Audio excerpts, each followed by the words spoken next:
Pernah kepikiran gak sih kenapa banyak banget perusahaan yang kayaknya udah jor-joran beli teknologi paling canggih, tapi kok gagal transformasinya? Nah, jawabannya mungkin ada di dalam buku The Technology Fallacy yang akan kita bedah bareng-bareng hari ini. Semua ini berdasarkan riset mendalam selama 4 tahun ke lebih dari 16.000 orang. Di zaman serba disrupsi kayak sekarang, kalimat hanya yang paranoid yang bertahan ini udah bukan sekedar kutipan keren lagi, tapi sebuah kenyataan. Nggak ada yang mau jadi blockbuster berikutnya kan? Nah, inilah jebakannya. Banyak pemimpin mikirnya simple. Solusinya, ya beli aja teknologi baru, platform canggih, dan semua alat terbaru yang lagi ngetren.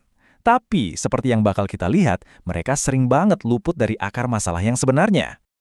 Oke, dan ini yang membawa kita ke inti masalahnya. Ke sebuah mitos yang dibongkar habis-habisan sama buku ini. Mereka menyebutnya kekeliruan teknologi. Intinya tuh gini, para penulis buku ini bilang, fokus ke teknologi doang itu sama aja kayak bangun istana megah, tapi di atas pasir. Fondasinya nggak ada. Ini resep pasti buat gagal, karena kita lupa sama elemen paling-paling penting, manusianya. Padahal ya, lucunya hampir semua orang tuh sadar loh betapa pentingnya ini. Coba lihat angka ini, 85%. Segitu banyaknya orang setuju kalau jadi bisnis digital itu krusial banget. Loh, terus masalahnya di mana dong? Nah, masalahnya ada di sini. Di jurang pemisah yang gede banget ini. Ada beda besar antara sekedar tahu kalau kita harus berubah dengan benar-benar melakukan perubahan yang efektif.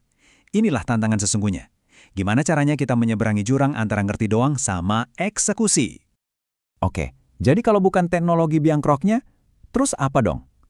Nah, data penelitian ini menunjuk ke satu tersangka yang mungkin nggak kita sangka-sangka.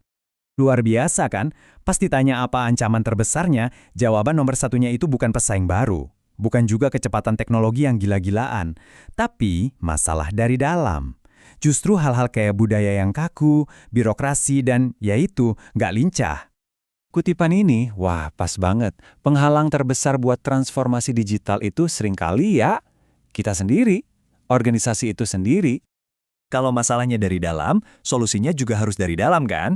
Nah, disinilah konsep kuncinya muncul, yang disebut kematangan digital. Penting banget buat kita pahami, ini tuh bukan soal ngejar garis finish tertentu. Kematangan digital itu sebuah proses, sebuah perjalanan tanpa akhir, buat terus-menerus ngembangin kemampuan yang pas, biar bisa adaptasi dan tumbuh. Penelitian ini ngebaginya jadi 3 tahap. Awal, berkembang, dan matang. Dan yang paling menarik, cara mikir dan cara bertindak organisasi yang udah matang itu beda banget sama yang lain. Nah, coba deh renungin sebentar, kira-kira perusahaan Anda ada di tahap yang mana ya? Kunci dari perusahaan yang udah matang secara digital itu adalah jago menyeimbangkan dua hal ini.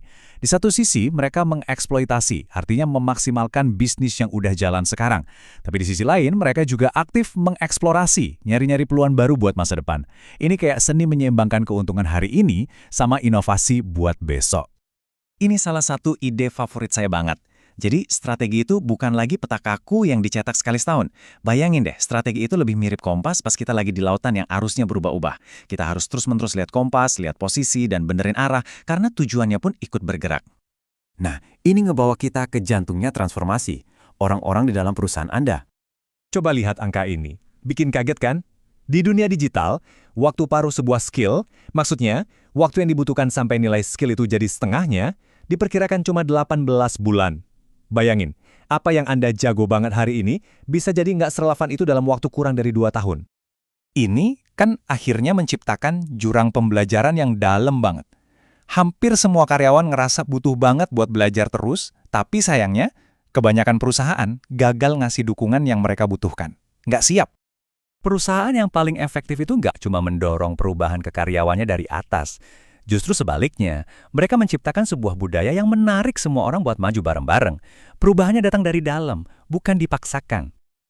Oke, jadi harus mulai dari mana nih? Jawabannya mungkin agak di luar dugaan ya. Buku ini justru bilang, jangan mulai dari ngerombak teknologi gede-gedean. Langkah pertama yang paling krusial itu justru fokus ke sisi manusianya. Coba bayangin Anda lagi ngebangun rumah kaca. Tugas pertama Anda kan bukan beli tanamannya, tapi nyiapin lingkungannya dulu. Tanahnya, suhunya, cahayanya. Sama kayak di sini, kita harus ciptain lingkungan yang pas biar orang-orang kita bisa tumbuh, belajar, dan beradaptasi. Intinya adalah soal pergeseran fokus. Udah stop nganggap teknologi itu peluru perak solusi ajaib. Mulai sekarang investasinya harus ke pengembangan kepemimpinan dan budaya eksperimen. Ini soal ngebangun kemampuan di dalam tim, bukan cuma beli alat-alat baru. Jadi, pertanyaan pamungkas yang harus Anda bawa pulang dan tanyakan di organisasi Anda adalah ini. Para pemimpin mungkin sering banget ngomongin soal transformasi digital. Tapi, coba perhatikan, apa yang benar-benar mereka lakukan, bukan cuma katakan, untuk membangun budaya yang bisa mewujudkan itu semua. Terima kasih sudah menyimak ulasan kali ini.